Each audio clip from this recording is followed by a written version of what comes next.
Pay attention. 5:30, gonna call a meeting to order. Is there any agenda adjustments need considering? Not for me. How about moving on to public comment? Anybody else? Is there anybody on? There's not. Okay. Any public comment? None? Okay. Move on to action items, 4, approve the minutes. Of the regular meeting on February 4th, 2026. I'll make a motion to approve the meeting minutes of February 4th, 2026. Motion been made, seconded. Any discussion? All in favor of approving the February 4th, regular meeting, say aye. Aye. Aye, ayes have it. Next is a check register. I'll make a motion to approve the check register. Motion's been made, I'll second it. been seconded, any discussion? I didn't have anything. I just have one, Kelby Benson. $5,000. I'll get an extra from if you like. Kelby, that's a job that's been going on here since 2021. From what I understand fully, the gentleman didn't quite have the money to do his project back in the day, so he paid us a little bit every year till he could get the money there.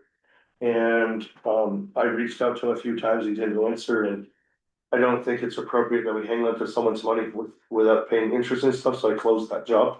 And gave him his money back on that, so that way when he's ready to do the job.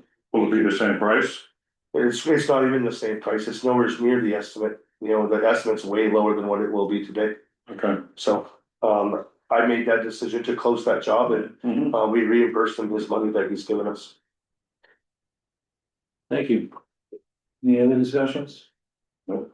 All in favor of approving the check register, say aye. Aye. Ayes have it. Moving on to annual meeting documentation approval, Sarah Haskins attending. Hi, Sarah.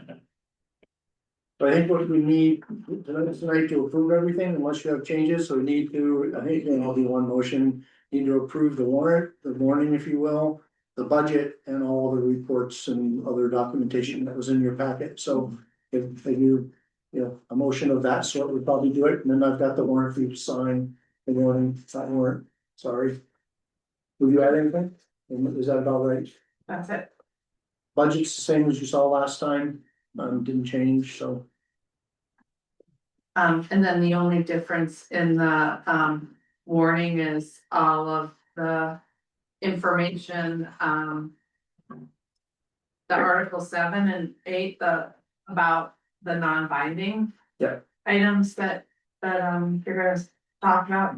Yeah, we added to that list and then we separated it out, make sure Shop remembers to ask for anything from the floor. And that's what Article 8 is trying to do. Then there's a typo on the date on the last page, so sign that one instead. Good, thank you. Aren't you prepared? We'll go ahead and make a motion. Sure. Make a motion to approve the annual meeting documents, dedication report, trustee manager report, the village budget, and the warning for the meeting. Was there anything else? That's it. And then I'll second Motion been made, seconded, any discussion? There is none, all in favor of approving the village warning. So. Say aye. Aye. aye. Ayes have it. Motion approved. If you'll just sign that, then we can give that to Sarah and she'll have it. Okay, thank you. I thought it was all well written. Perfect, yeah. And it's a whole dedication. The annual report. So, Good. great. Good. Having a different questions. I do. I will. Means I'm really soon, right? Like what's your drop dead date, so he doesn't miss. Like Monday. Yesterday. Yeah, well, I got it. Yesterday I was a little busy. What's going on yesterday? Nothing happens on that day. Yeah. Got home around 1 a.m. Oh, my goodness. Wow. Go home to bed now. All right. You guys are done with me. We are done, thank you. Thank you. Okay, next, moving on, number 7, Copley Country Club revenue proceed account assignment. So you'll remember this is the cell tower transition. So. What we couldn't find in the record when you approved all this is which fund we're supposed to put the money in, special projects. Gotta go or with anything. the wage fund. That's what I thought, so all Penny just needs to have you on record of where you want her to put the money. Yeah, because there was something about the year and the accounting, and that's why we went with the annual wage fund. I think that's right, that was her memory, that was mine, but we couldn't find it in the minutes. Right, well, So we thought we just asked you to pass a motion, I put one in the packet.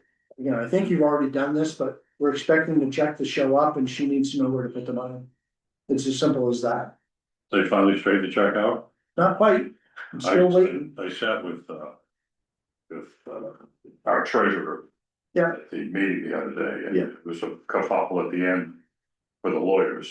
Yep, there is, and I was very clear with our attorney that I only have the authority for that documentation and leave when the check's in my hand. And so he said, but they won't cut the check unless the paperwork's in their hands. I don't have any authority to allow you to do that. We need the check in our hand before we're signing off on our rights on that easement. And I thought they were gonna do it like a real estate transaction. they were supposed to, but since they're out of Houston, they didn't send anyone up. They wanted to do it all virtually. And so, but we're still waiting. I was like, no, this is a you problem, not a me problem. I've signed the documents. They're in escrow with our attorney and he has instruction that when he has the check in his hand, he can release the documents. They're still paying the monthly rate.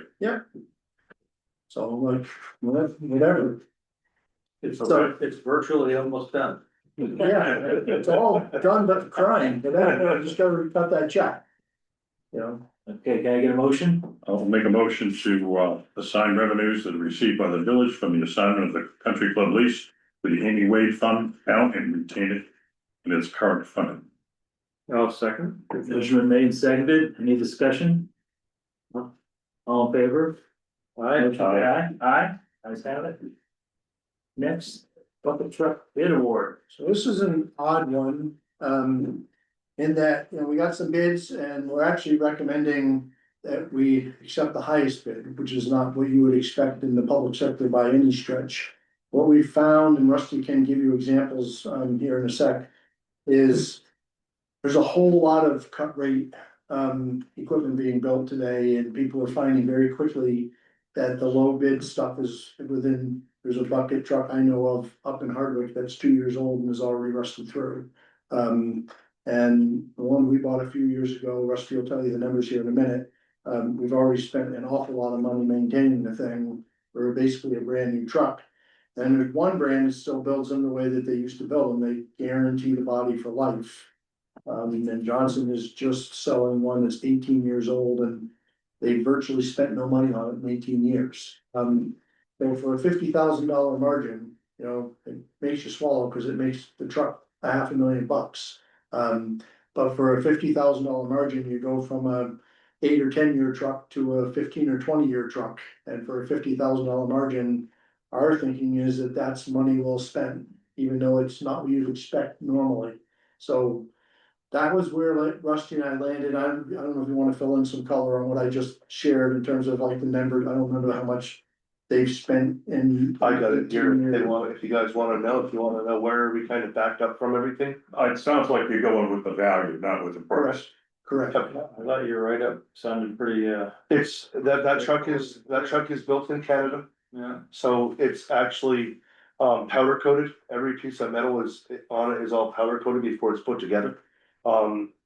They're the only manufacturer that has all of their metal products have a lifetime warranty to the original owner.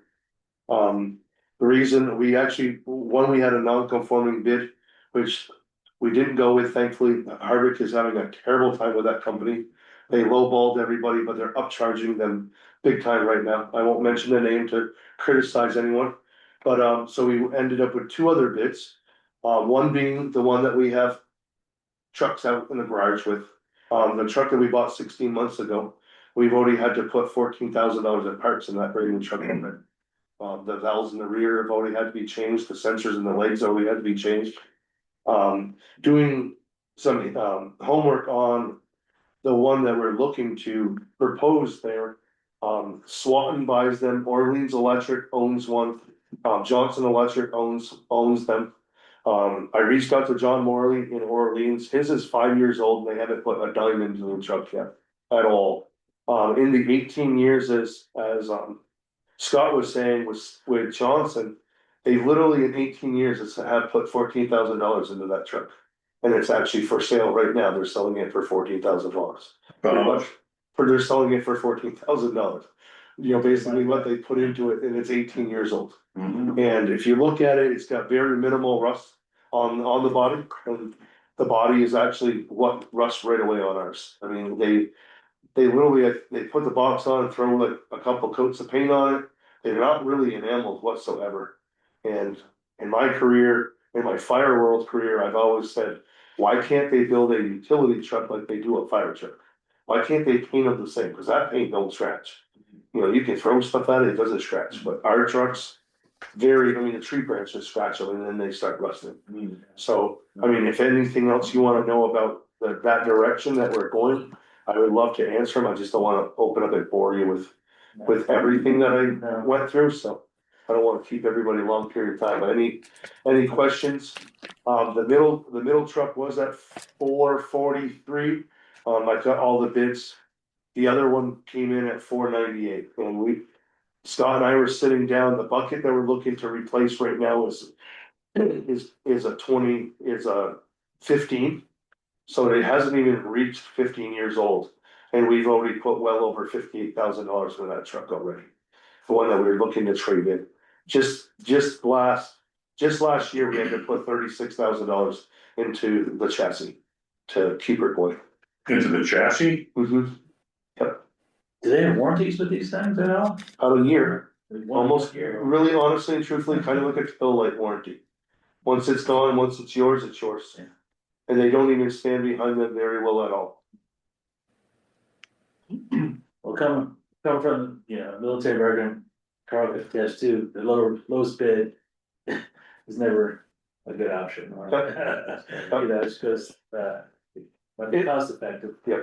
In my bidding career, like I told Scott, in my whole buying trucks, the 3 that I bought for the town, I'd always throw the high bidder and I always throw the low bidder. I always consider that middle guy. But the unfortunate thing with the middle guy, we have 3 trucks out there that we just have put so much money into them. They don't have service here. We have to take 2 guys time to drive them to Massachusetts. They have no roadside service whatsoever. And it costs us a lot of money to keep those trucks going. All right, do I hear a motion? You need a motion or is it? I make a motion to Yeah. approve the the higher bid for the bucket truck. Yeah, I'll second that. So the motions are made to authorize management to award the bid for a 55-foot electric bucket truck to. Posy. Okay, That's what it says. Yeah, but no, that's the name of the company's Posy Park. For $498,409. Do I, hear a motion or hear a second? A second? Yeah, motion seconded. Yeah. All in favor? Aye. Ayes have it. And Travis is here, by the way. Oh, okay, Travis. Yes. And Alexander Steer is here. All right, Alexander. Thanks. Okay, next, Jennifer. Thank you, Rusty, appreciate that. So thank you guys for supporting us. How long is it gonna take you to get the truck? Well, that was another good thing. Yeah, that truck will be here at the mid to end of 2027. And the next Next year. bidder was over 36 months. So that's No, good. okay. Seems long, but I guess relatively that's. Yeah, usually about 18 months. Yeah. Okay. Cool. All right, the next is item number 9, Acre Power Sales Agreement. So I wrote a lot about what acre is, that's really not what I need you to vote on, it's something we have to comply with the state, and I think that's found a good way for us to comply with. In order to provide a low income solar initiative, through VEPSA, we need to buy into the power supply contract, with the solar project up in Barton. So that's really the central authorization we need is to be able to enter into the power sales agreement with VEPSA. And for me to be able to actually. We talked about this at the last meeting too, didn't we? Yeah. You know, I always try to tell you things more than once, so that it's not a surprise, so that's what this is. If you have questions about the low income program, I can try to answer them, but really the question is, the power sales agreement is what's on the table tonight. Okay, I'll make a motion to approve the power sales agreement and authorize the general manager to execute same. Second. Motion been made, seconded. Any discussion? Discussion? How does it happen, Scott, that the solar field that this is based on is already in production, and this is just. It took a long time to get this initiative off the ground with VEPSA, not Okay. VEPSA's fault. It just took forever to get all the stars with the state in alignment, so that we can all, this is how we're all complying with this state mandate. And Barton and Orleans were all moving with this project, so VEPSA, because they're a VEPSA member, we were all able to basically tag on to that project I see. as a way to do it. Thank you. Yep.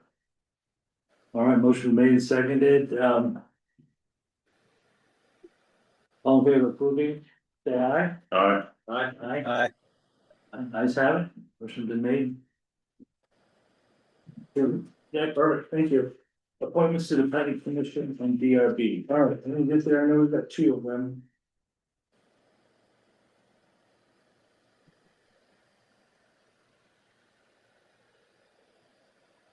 So we've got Donald Blake Jr. to the DRB and Wally Lee Planning Commission, these are both reappointments, as I understand it. Yeah. So those are the two numbers, there are no other candidates for these are just reappointments. So, I'll make a motion to reappoint Donnie Blake and Wally Reed. Wally to the planning commission and Donnie Blake to the DRB. Second. Motion made and seconded, any further discussion? Hearing none, all in favor, say aye. Aye. Aye. Ayes have it. Next, Q1B recommendations. okay, this item came to us last week, Tyler mentioned it last time I was here, that this might be emerging. Is something that might need some action from you, and so as I understand it, we've got Seth Jensen with LCPC here as well as Tyler. Essentially, this is an initiative that makes it easier to develop certain types of housing projects on certain size properties within the town and village.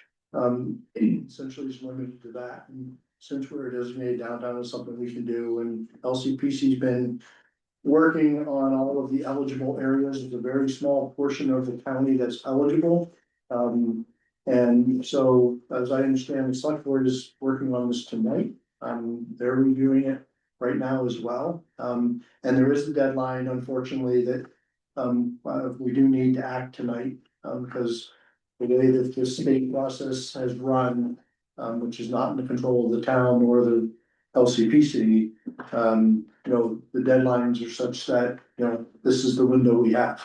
So I've made sure that these two guys know that you may have a lot of questions for them and questions that you want to talk about, but I did ask them to come prepared to try to boil down, you know, what does this actually mean in like Morristown, Morrisville?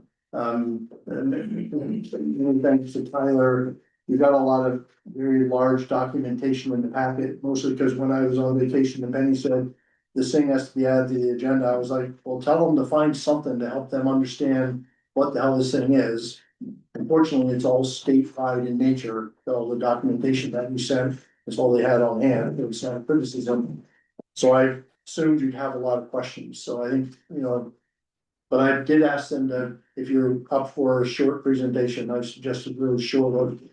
Dense this down to what is this gonna mean in terms of what happens in Morrisville and Morristown?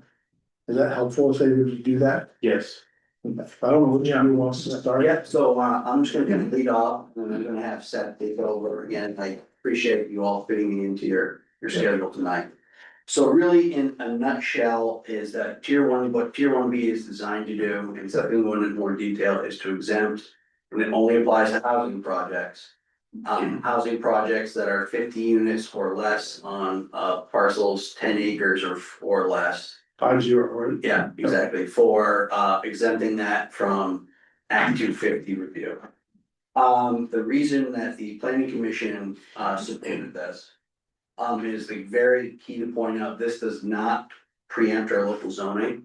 So I know this building height has been a topic of concern. This does not preempt any local zoning that we have regarding height.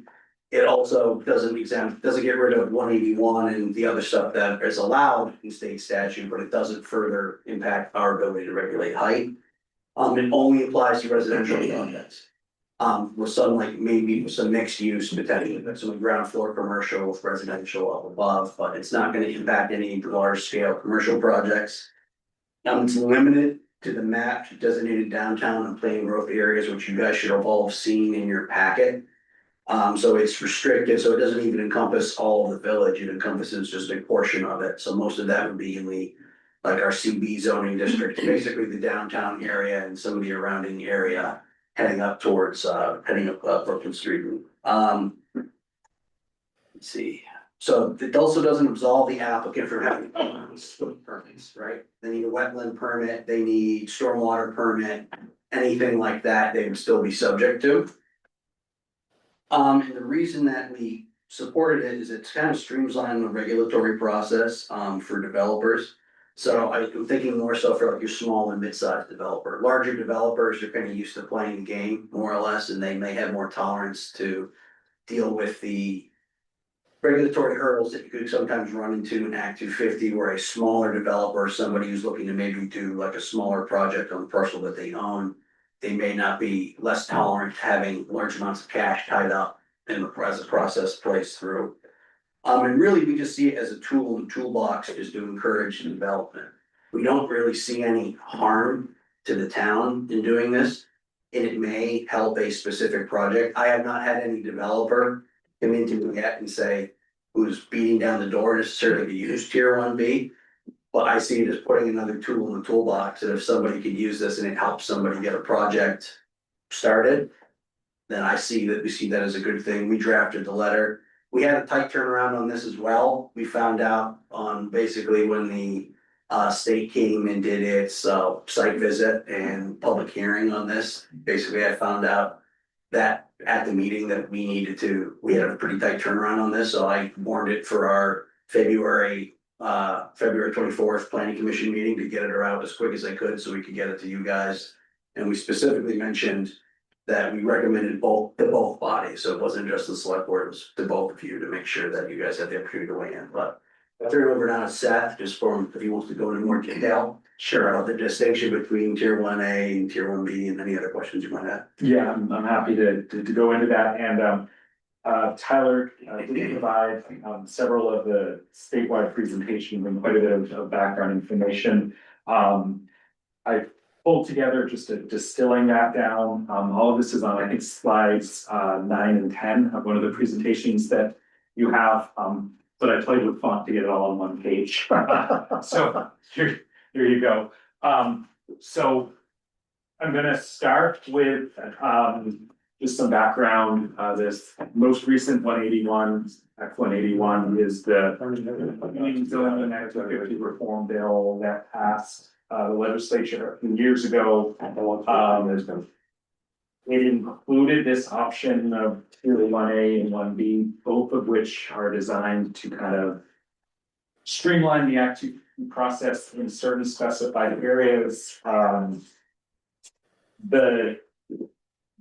kind of skip to the end of the tier 1A discussion, which tier 1A is a full exemption from Act 250 for a lot of reasons.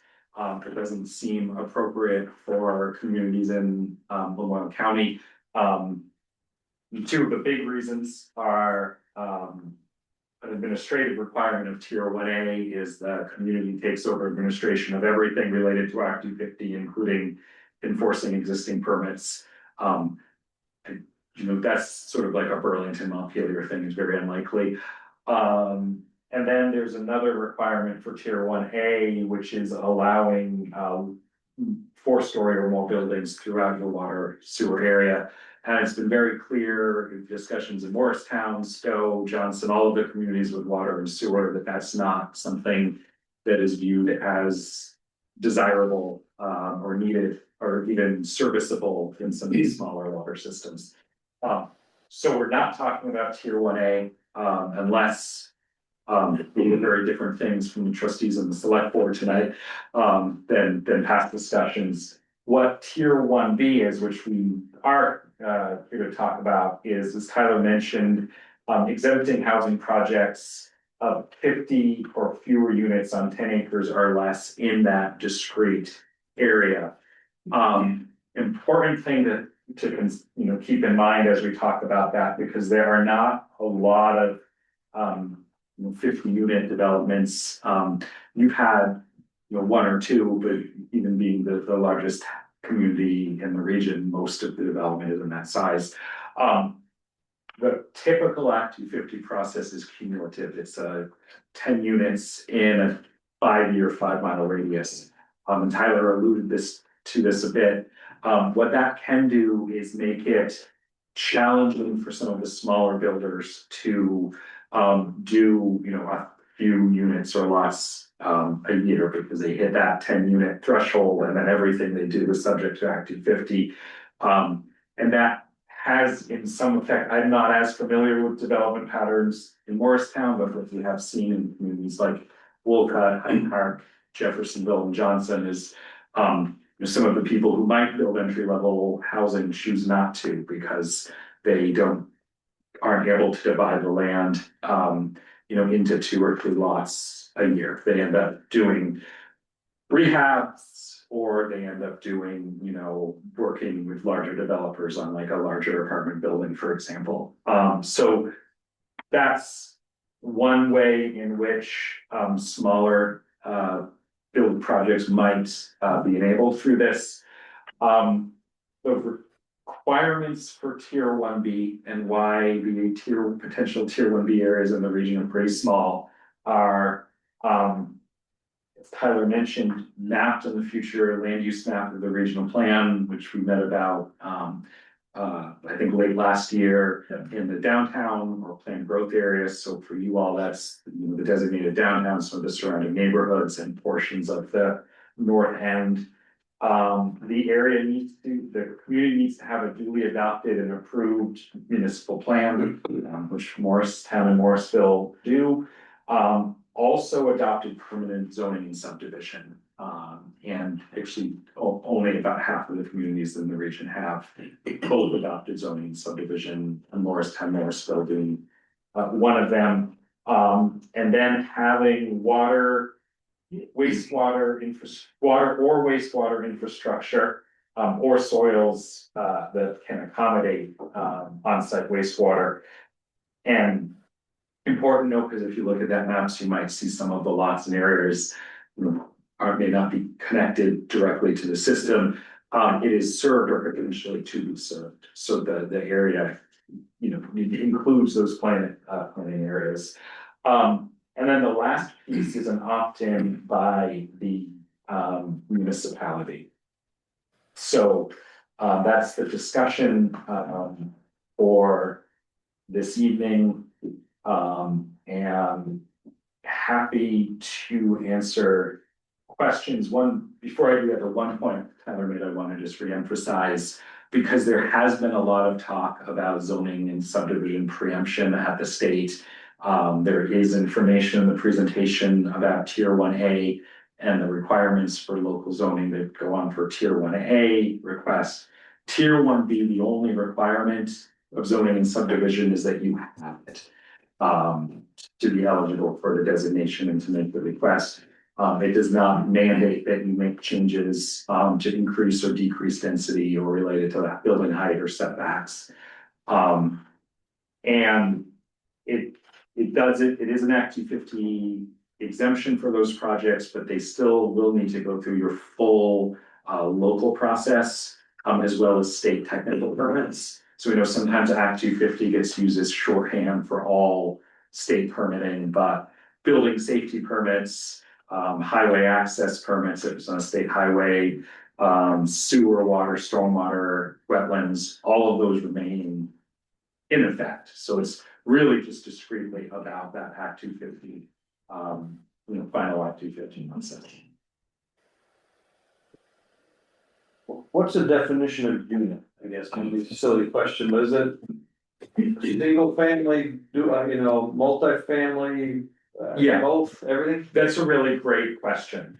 So it is a unit is like a discrete unit, independent generally with all, one family can live in. So, bedroom, bathroom, kitchen, a efficiency in a multiple, like in a 10 unit or in a 10 apartment building, that's 10 units if there's 10 efficiency. So it's talking about both. It's talking about both. Not just multifamily. This would apply, exemption would apply to like single family home lots as well. Subdivisions, yes. Okay. It'd be really small if it was 1/50th of It would be pretty small, yeah. But yes, 1/25th of an acre. yeah. With the 1B, is there a height requirement or, There's not. so they can go high? There's no maximum? The maximum would be, thank you for the clarification, would be as defined in your local bylaws. And how does this add to our grand list? So it's a good question. Because we'll get developments, they'll be assessed and then a year later get reassessed for half of what they are. Is this something that can be, will happen with these developments? So, I think important, this is not just for sort of the subsidized or shared equity type developments, which I think is where you've experienced that. Well, affordable housing, Affordable housing. which could be a range from 0 to 3,000 a month. Right. Okay, so it could fall under here. Those could, market rate could as well. This isn't limited to the affordable or subsidized market rate, does this fall on that as well? Okay. Yeah.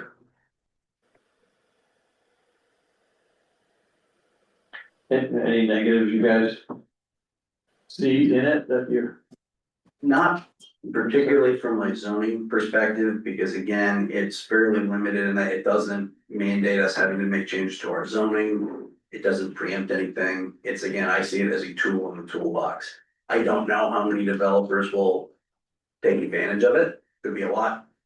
Could not be. Again, I haven't had somebody come to me yet that says that they want to do this, but I would rather have this in the toolbox than not. So that way we can avail ourselves of it. And again, if there's a difference between a project getting or a project not getting built, I think that, speaking of the development review board, I think they do a pretty good job of reviewing most of our projects around here. We have pretty engaged citizens, so if there is pushback or about projects, it generally doesn't take too long for that to manifest itself. So I feel, and I think it's why the planning commission felt very strongly in voicing their support for this. I wouldn't say this is a negative, but I might add it as a consideration, which is, the Act 250 process has costs to it. There's the obvious cost, which is the permit fee, but then there's the additional cost of additional engineering, legal representation, time.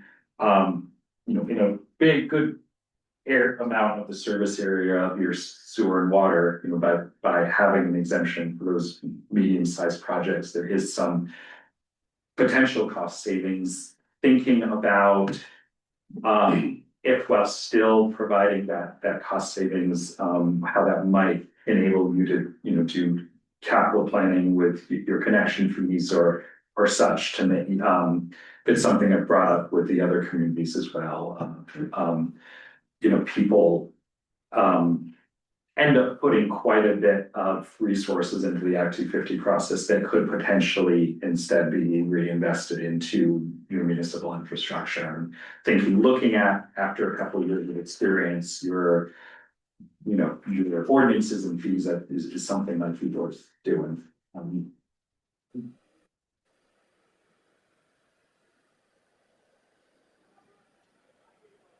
I'll make a motion that we opt into the tier 1B.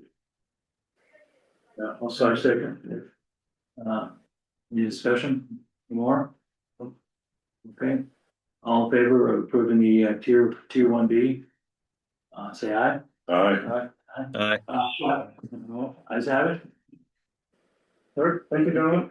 Could I have just a quick second, give two quick little shameless plugs for, so, Mr. Chair, just so you know, we are gonna have an opening on the development. I'm not the chair, I'm happy chair. Sorry. But we are gonna have an opening on the development review board, the planning, the DRB is going to be, hopefully reviewing that, at least the application that we have, at your next meeting. So you will probably see another appointment come through. Who's leaving? It is. Somebody you know. I think one of your board members might have some insight. I got it. Okay. I know first. And as far as the bylaw, zoning bylaw goes, if everything works out well, I'm planning on coming in on April, I believe your meeting's April 1st, right? Happy Fool's Day. Not joking. I'll be coming in to go over the bylaw, so I'm coming into planning on bringing the red line version as you guys requested, a clean copy, and I'll have a memo to kind of go through the change, so. Planning on doing that. April 1st. Awesome. Sounds good. Okay. All right, thank Thank you. you for your Thank you, time. John. Thank you. Thank you. And while Seth's here, I had just one up with LCPC again, you know, we're still working on this CDBG thing, and Ian and Victoria on his staff, they just helping Penny and I slog through that, I just grabbed that 3.2 million, so. It's a good part of that. Thank you. Thank you. Thank you very much. Take care. Come on. Good discussion. Mr. Mean. Thanks, Tyler. Yeah, all right, moving on to other business, management updates. Which one you gonna wanna go first? Age before beauty? All right, there we go. All right, still don't know who's going first. Which is high. I know who's last. Oh, no, you'd be, yeah, Last. you'd be first. Oh, Green River, we got, ETS coming at us with a quote tomorrow to get the parts in, to get the governor going and get that back online. Morrisville's been chugging along, we've had some cider issues with the brushes and a breaker issue that got resolved yesterday. Case Falls keeps chugging along. On the waterfront, we've got trickle notices out to about 70 customers, and we'll probably be doing that until mid-April. So frost is down. We've had 3 freeze ups on Woburn Avenue, one on Harris, right across from where Brad grew up. Today, and we just hope everybody keeps it on. We sent out, Chrissy posted on Facebook and Linda on Front Porch Forum, just because it's getting warm. It actually drives the frost deeper. I kind of thought that was the old wives' tale, but you get rid of some of the snow and it's less insulation, and if it gets really cold at night, it can make it worse, depending on the soil and all that stuff. So this is another bad year that we've had, but Now, these things referring year to year in the same places. in those areas, yeah. Now, I'm assuming it's copper or ductile line, but Woburn Avenue, Woburn, Wilkins, and Cross Street were done in 2006, so it's all brand new. Ductile iron and copper service lines, and it's 6 feet down, and wherever they couldn't get below 6 feet, it's insulated, so.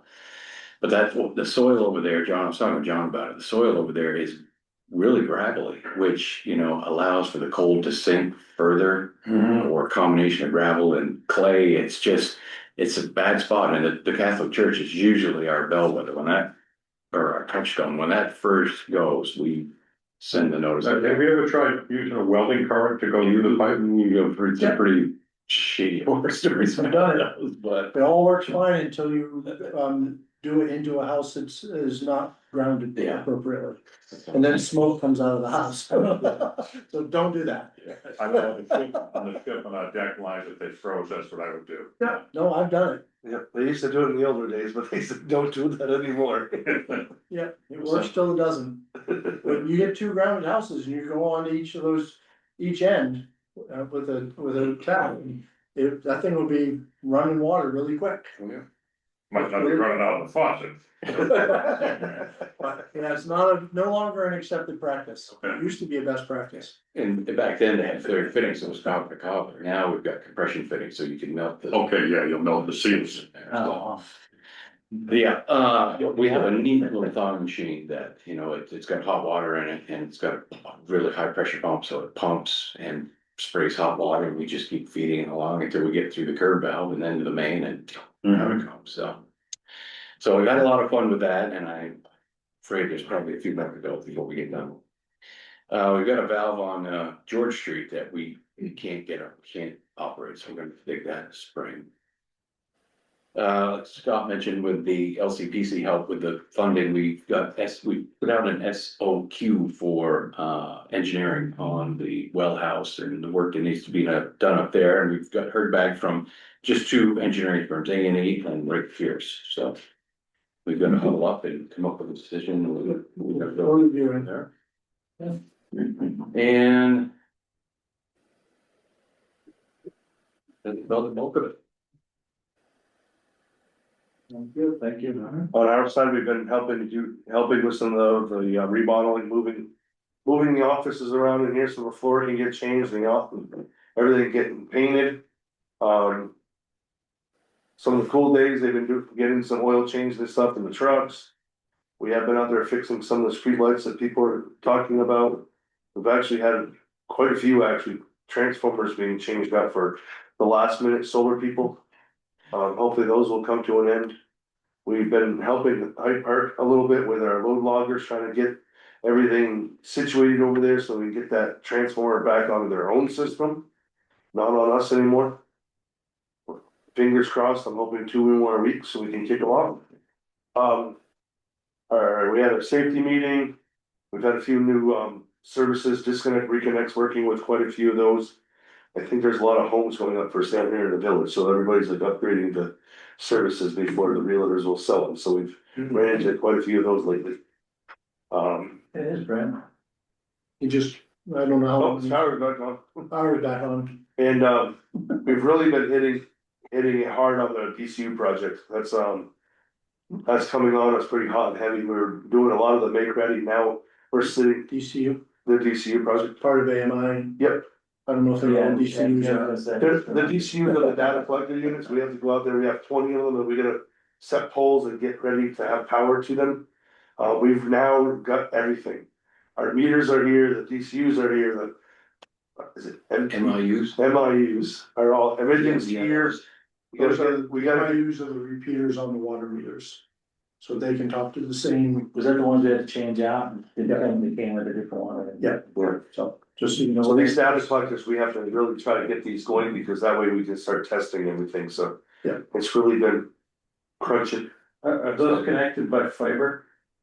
No, they're cell driven. All the data collectors are cell driven. Oh, okay.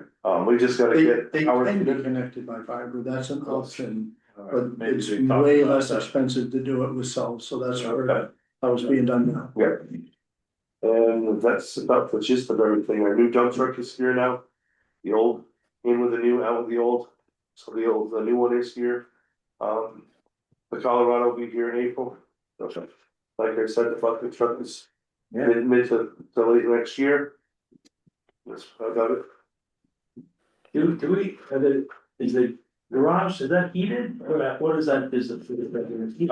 Our garage? Yeah. Yes, our garage is heated. Does that help with, just I'm curious, which side of garages have to eat it, the rust, it makes, it like speeds up the rust process. Everybody's got different opinions, but yes, it does have radiant heat out there as well as there is 2 modine heaters that run out there. And that works pretty good. Keeps it like that. One of the, but we have had a lot of rust problems, because it's just vehicles are not made to not rust anymore. So one of the things we're planning to do is, we're gonna start undercoating all of our vehicles every couple of years. To try to slow that down, because it is a really big problem, like vehicles are just, any vehicle that's running around all the time in this stuff. They just rot out so fast, and it's ridiculous how quickly they rot Oh, when out. this brine is spraying. Right. Yeah. Yeah, it's making it worse, that That's water what it spray's getting up into everything. That's what it is, so we're gonna start undercoat, they don't have the old permanent undercoat anymore like they did we were all kids, that really caked stuff that never came off. Must have been really bad for us, because I don't have it, so now you gotta do the stuff that you have to do at least every other year. Yeah, there is a New Hampshire spray that seems to really kick on and do it. Our last two vehicles, we did it right away. We'll do the same with the dump truck. Those held up very well. The stuff's still all on the rockers. They held up very well. They say you can do it about every 2 years. Yeah. So we're hoping that that's gonna really help us out. I make these vehicles a lot, they cost too much to let them sit there and watch them rot. Just drives me nuts, drives all of us nuts. You guys do that right here, do it yourself? Yeah, no, can't. No, there's certain garages that do that. Oh, I think Orange does it. Well, they used to, I don't know if they still do. Yeah, I don't know. Down here. I know, there's not very many of them that do the New Hampshire. The only reason I take the New Hampshire one is because most all the manufacturers today will tell you, do not use the oil fill. When the new vehicles are coming off, there is a thick layer on the frames, and the oil fill will actually eat at that and take that away. And they're recommending for warranty wise and stuff to use a New Hampshire blend. It's almost like they're painting it. It's pretty thick. And it stays right onto the vehicles. And there's very few garages that do that. Well, thank you. Penny's update was one word, audit. That was literally what she sent me in an email. I was like, I can't think of anything I've done nights and weekends and all day except the audit since the last meeting, so. She's down in NEPA, she's on the board in NEPA for us, and so she's down there at one of their board meetings. They're down there, and I think she's in Massachusetts this time. But she's actually a big, She's in Maine this time, I don't know, they move them around. They never have them up here, because no one from Massachusetts wants to come this way. But that's where she's at. From my stuff, I did wanna let you know, we've been talking occasionally about how energy use is changing. And the data is pretty clear at this point. I mean, some of it is all the new units. But those mostly had come on in 24 and certainly in 25. So what we're starting to see is no longer about the growth, I don't believe. It's really, no one has to tell us when they put in heat pumps, so we don't know how quickly heat pumps are being adopted, but they must be being adopted pretty rapidly. I don't see a million EVs running around, so I don't think it's as much EVs as it is heat pumps, but. So we had we set a new record for our peak demand, not a good thing, because that drives all of our costs with ISO New England. We've never been over 10 megawatts before, our peak's always been around 9. And in February, we set a new record, we were over 10. So that is one way to look at growth, what's your peak? But then when you look at energy usage, 2025 was way higher than any year we'd ever had. By far, by 3 million kilowatt hours. And the first 2 months of this year are each the highest month we've ever had in that month, the highest we've ever had in that month in history. By a lot, both of them by a lot. Now, some of that's just because it was extra cold. In those 2 months, but some of it is the continuing of a trend. So on the one hand, we're seeing more energy, more sales, which means there's more money coming in. On the flip side of that, since ISO New England costs are what's going up so fast, power supply, it's not always a good thing to just sell more money to have more revenues, because it's challenging to keep up with all these costs on the ISO side, which is why we've actually got a meeting tomorrow to hopefully select a battery vendor to get that process going, so we can start knocking down those ISO New England costs. The other way to look at it is, last year was the last year we're gonna have with a whole lot of new net metering on the solar side, and from when that started in 2011, in the early years, it was 0.1% of sales, and then 0.2. And it seems in 2024, we peaked as a percentage of sales. Net metering is a percentage of sales at 4.69% of all was net metering. Because people are using so much more power, a lot more solar went on in 2026, but as a percentage of sales, it actually declined from 4.69 to 4.1. And our annual billed sales in 2025 were 9.3 million. In 2024, they were 7.8 million. Just to give you a sense of, you know, how much more power people, and maybe we had a rate increase in there too. Yeah. So it's both, but that's not all because of a rate increase, so. All just by way of saying that we're seeing pretty dramatic increases in all, anywhere you could look at energy use. People are using more, and it's what state policy has told them to do, and people are doing it. It's being that we're actually starting to see it here in a way that you can't say, well, maybe that's a fluke, cause it's been going on. 2024 was the highest year before 2025, and 2026 is already shaping to be the highest year ever. So the key then is which of those costs are controllable? And the controllable costs are those ISO New England transmission and market costs, which is why things like a battery are so important. And again, I'm hoping tomorrow we're gonna get all the economic analysis back from BEPS that we're supposed to. And maybe even at the April meeting, we'll have a proposal for you on that. So that was one, Scott, when we Yeah. talked about, so doing all kinds of workforce purchasing power from Yeah. all over the place. Has it always been, just based on price per kilowatt? Or is it taken into consideration, because it has, the cleanness of the energy, which it has, because we have to buy a certain amount of it. yeah, we have to, Clean, with the but- state's renewable energy Yeah. standard. Almost everything we buy now, they're looking for stuff that come with renewable energy credits. It just seems like there's so much of it in your, right up in there somewhere, talking about how much comes from natural gas, and then when Right. that's not available, it goes to coal. Exactly right. It's like, well, I thought we had to buy almost 100% or 75% from. Yep. renewable No, that's energy. exactly right. The pool power at the regional level had spent about a decade and a half at ISO New England. They published that their view of all these laws that the states were passing were that they couldn't really imagine that any state meant that they really wanted renewable energy, so they were just gonna monitor and see if the states meant it. And so when they finally realized the states actually meant it, then they were at least a decade behind on starting to reform the pool power, which is that, you know, so we have firm contracts for, depending on the month and the time of year, 93 to 103% of all the power we use. It's that stuff in the margin that we have to buy off the pool. And that's the stuff that's currently really dirty, because that's the stuff ISO New England has not reformed. It's almost entirely natural gas when you get it, which is the cleanest of the non-renewables. But then as you were talking about, when it gets cold, natural gas isn't available and they fire up all the old oil and coal plants. Yeah. And that's what you're using.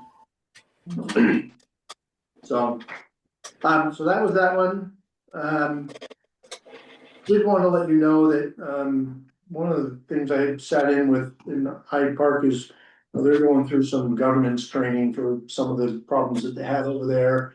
And I sat in on a really good session. There's an awful lot of, you know, if you look around the region of, everybody seems to say, here's what the new laws say about open meeting law and how you make this motion and how you make that motion and what you're supposed to do for this and that and running meetings. And so, all of it's true from the perspective of, you know, Robert's rules basically says the chair is in charge unless challenged. So almost like the order of the chair stands unless the member challenges them. So all of those are true, but most of what we hear is just not true in terms of what's required. Unless the chair wants to run it that way. So a lot of latitude, and there are some things that have been nailed down really tight. So the only reason I'm mentioning it is I haven't had time. I saw all this like the day before I went on vacation. So I have all kinds of resources now. At the next meeting, you'll probably see a little bit of formatting changes about the few things that actually are thou shouts. Because there are a few thou shouts that we need to comply with that we don't do quite right today, only because we didn't know. So I just didn't want to surprise you with that. You're like, why is he doing it different this time? Like the thing about, you know, you have to have a separate motion in executive session to decide if management or who can go in with you. That's just not true. You know, so we'll stop doing that. But there are certain types of executive session where you do have to make a specific motion that isn't about going into executive session, that as you declare that you would, that the village would be at a disadvantage if it was disclosed. And it has to be a separate motion from the motion to go into executive session. So having the time to figure out how to get that all written right. So Semantics. it's mostly semantics, but wanted to make sure, mostly we've been in pretty doggone good shape in terms of complying with all of this stuff, just so you know, I would say. Didn't you talk about a training, or a presentation about that, coming up, or trying to get it, or? Yeah, we had been talking about trying to do a regional training, but then because of pressure from the state, Hyde Park just had to get somebody to come up quick and do it. See. And, you know, because they're, you know, the state is requiring their board to take very expensive training, like they basically have a year-long, once a month training program that they're taking currently. So. Yeah. And then lastly, a couple things on Green River. One is that our every 3-year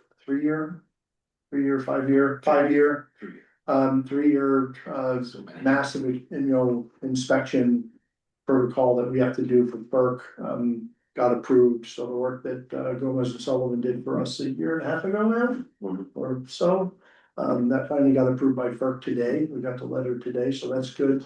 We got a clean bill of health on that.